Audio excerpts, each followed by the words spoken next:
بسم اللہ الرحمن الرحیم۔ یزید سے متعلق بریلوی علماء کرام کا موقف، جو بڑے لیڈنگ بریلوی علماء کرام ہیں ان کا موقف ہماری اس سیریز میں اعلیٰ حضرت اور دیگر علماء کی الگ بھی آئے گی، لیکن یہاں ایک خلاصتاً تمام جو بڑے بریلویوں کے نمائندہ علماء ہیں ان کا رائے میں آپ کے سامنے رکھنا چاہتا ہوں۔ اور اوبویسلی سب سے پہلے اعلیٰ حضرت امام اہل سنت امام احمد رضا خان بریلوی رحمۃ اللہ تعالیٰ علیہ، عرفان الشریعت جلد 2 صفحہ نمبر 21 پر آپ فرماتے ہیں کہ یزید پلیت نے رسول اللہ کے جگر پاروں کو 3 دن بے آب و دانہ رکھ کر مع ہمراہیوں کے تیغ ظلم سے پیاسا ذبح کیا۔ اعلیٰ حضرت کا ایک لفظ دیکھنے سے متعلق ہے۔ آج ہم اعلیٰ حضرت کا نام لیتے ہیں اور پھر بنو امیہ اور یزید اور ان کے اہل بیت کے خلاف مظالم کو جسٹیفائی کرتے ہیں، شرم کی بات ہے۔ پھر فرماتے ہیں کہ مصطفیٰ صلی اللہ علیہ وسلم کے گود پالے تن نازنی پر بعد شہادت گھوڑے دوڑا گئے اور تمام استخوان چور چور ہو گئے۔ شہادت کے بعد جو امام حسین کے جسد اقدس پر گھوڑے دوڑائے گئے تھے اور ہڈیاں چور و چور ہو گئی تھیں، اعلیٰ حضرت نے اس کی تائید کی ہے، وہ لکھا ہے۔ پھر فرماتے ہیں حرم مخدرات شکوہ رسالت قید کیے گئے اور بے حرمتی کے ساتھ اس خبیث کے دربار میں لائے گئے۔ اہل بیت کی جو بیبیاں تھیں، پاک بیبیاں، ان کو بے حرمتی کے ساتھ بے ادبی کے ساتھ یزید کے دربار میں لایا گیا۔ ملعون ہے وہ شخص جو ان ملعون حرکات کو فسق و فجور نہ جانے۔ اعلیٰ حضرت فرماتے ہیں کہ ملعون ہے، اس پر لعنت ہے جو ان حرکات کو ملعون نہیں جانتا۔ اب دیکھ لیجئے کس کس پر لعنت ہے۔ اور شک نہیں کہ یزید نے ملک میں فساد برپا کیا۔ یزید پلید یقیناً بالاجماع اہل سنت فاسق و فاجر اور جری علی الکبائر تھا، جری تھا کبیرہ گناہ کرنے پر، ڈٹا ہوا تھا۔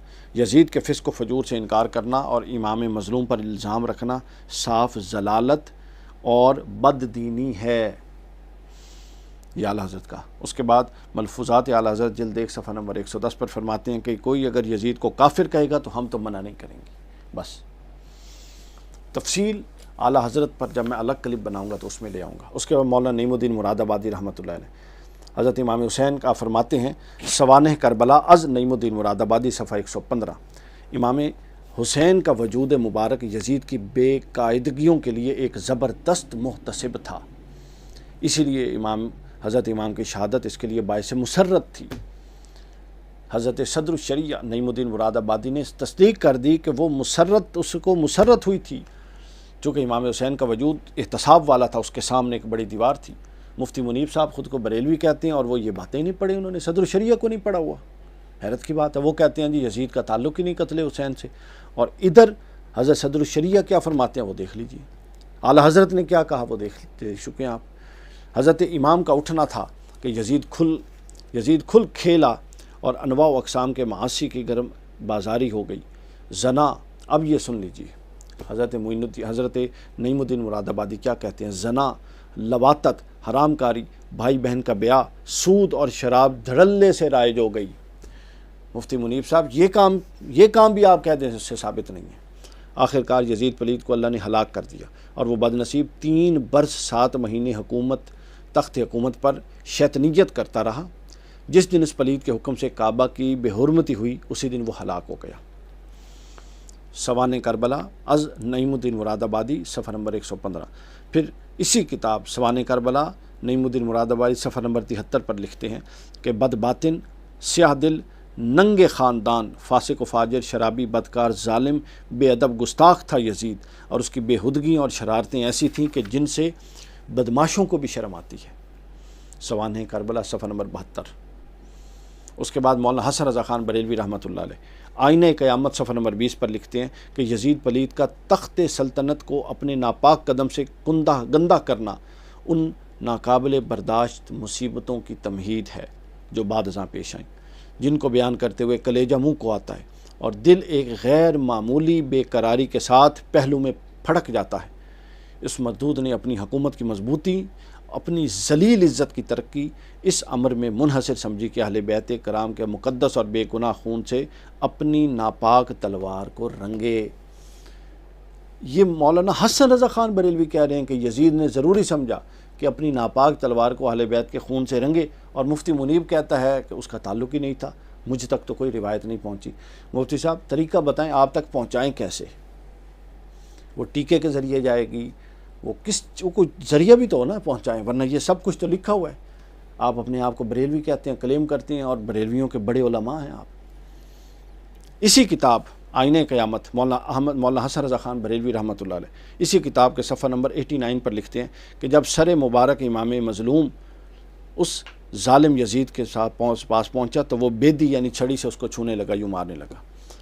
اس کے بعد مولانا امجد علی خان صاحب، امجد علی خان اعظمی رحمۃ اللہ علیہ، عقائد کی بحث میں عقیدہ نمبر 16 بہار شریعت حصہ اول صفحہ نمبر 262، عقائد کی بحث میں عقیدہ نمبر 16 بیان کرتے ہیں، سن لیجئے۔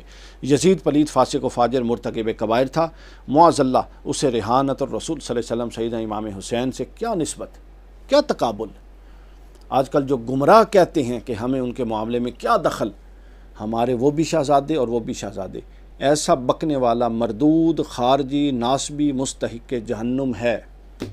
بہار شریعت۔ یہ دعوت اسلامی والے ہمارے جو بھائی ہیں یہ بھی خاموشی کے اختیار کرتے ہیں اور ادھر سے کلیم کرتے ہیں کہ ہم جناب اعلیٰ حضرت کے پیروکار، تو یہ اعلیٰ حضرت اور یہ سارے بریلوی بڑے علماء بہار شریعت کے علاوہ الیاس قادری صاحب چلتے نہیں ہیں، اور بہار شریعت والے یہ کہتے ہیں۔ میں نے پڑھ دیا عبارت۔ اس کے بعد غلام رسول سعیدی صاحب، واقع ہررہ کے 2.5 ماہ بعد وہ خبیث مر گیا، شرح صحیح مسلم میں فرماتے ہیں صفحہ نمبر 630 پر۔ حدیث قسطنطنیہ کے شرح مسلم میں حدیث قسطنطنیہ کے بارے میں کافی تفصیلی بحث کرتی، اور اس کے بعد لکھتے ہیں کہ مذکورہ بالا تفسیر سے یہ واضح ہو گیا کہ حامیان یزید کا اس حدیث سے یزید کی مغفرت پر استدلال درست نہیں، کیونکہ اولاً اس حدیث کی سند میں یحییٰ بن حمزہ دمشقی، ثور بن یزید حمصی اور ناسبی راوی ہیں، اس لیے یہ حدیث صحیح نہیں۔ اور اس کے بعد صفحہ نمبر 638 پر لکھتے ہیں کہ یہاں تک لکھتے ہیں کہ جس نے آل رسول پر ظلم کیے، مدینہ کی بے حرمتی کو پامال کیا، کعبۃ اللہ کو جلایا، ہمارے دل میں اس کے بارے میں نرمی کا کوئی گوشہ نہیں ہے۔ یہ شخص بہت بڑا ظالم تھا، فاسق تھا، فاجر تھا۔ اگر ہمیں شرعی حدود اور قیود اور قواعد شریعہ کا پاس نہ ہوتا تو ہم یزید پر کفر کا حکم لگا دیتے، اور اس پر شخصی لعنت کرنے میں ہمیں کوئی تعمل نہیں۔ شرح صحیح مسلم جلد 3 صفحہ نمبر 638۔ یہ علماء بریلوی اعلیٰ حضرت سے لے کے آج تک ان کے نمائندہ علماء کی رائے میں نے یزید کے بارے میں دے دی، فیصلہ آپ نے خود کرنا ہے۔